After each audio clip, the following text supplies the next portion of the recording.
Hi, my name is Joshua Karp. I'm an application engineer at MeCAD Systems, and today I'm going to talk to you on MeCAD Minute about layout-based part design. So what is that? Well, it's a part design method that basically makes a single 2D sketch to control the size and shape of our entire design. If you have a look at an example, I created this bicycle frame, all referencing one initial layout sketch. If I make changes to that layout sketch, it's going to change all the subsequent features. If we have a look here, this layout sketch has all of the dimensions that I need to create my bicycle frame. And any other features such as these weldments, I create a new sketch and convert entities or reference it with relations.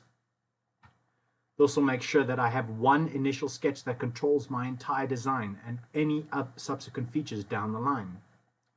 Why would I do this? Well, it makes making changes to your design much easier. There's always been a situation where you've changed something further up in the tree and it's caused errors or broken something further down. Now, this can be avoided using a layout-based part design method.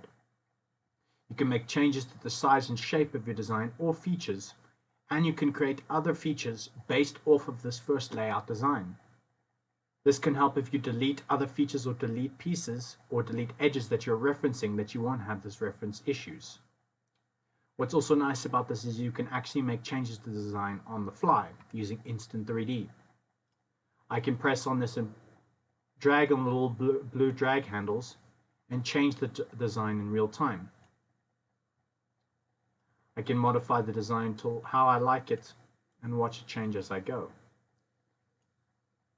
Using this method also makes it very easy to make configurations of one design. Another example of this would be this part. This part is designed with two layout sketches. We have a bottom layout sketch looking from the top view,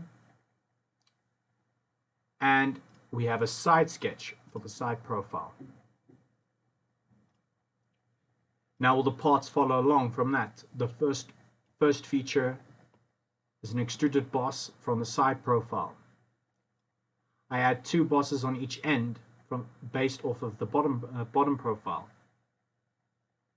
And then I cut the part with the bottom layout. Now what's nice about that is if I change anything to the initial layouts, it's going to change this entire feature. I can add equations to the layouts at the bottom, can add equations to all of these dimensions and drive all the changes in this model.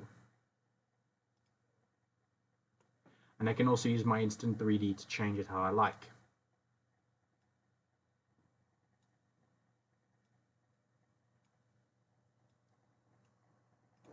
This is quite a useful way of designing your parts, and I suggest you take a look at it the next time you're thinking about designing a part.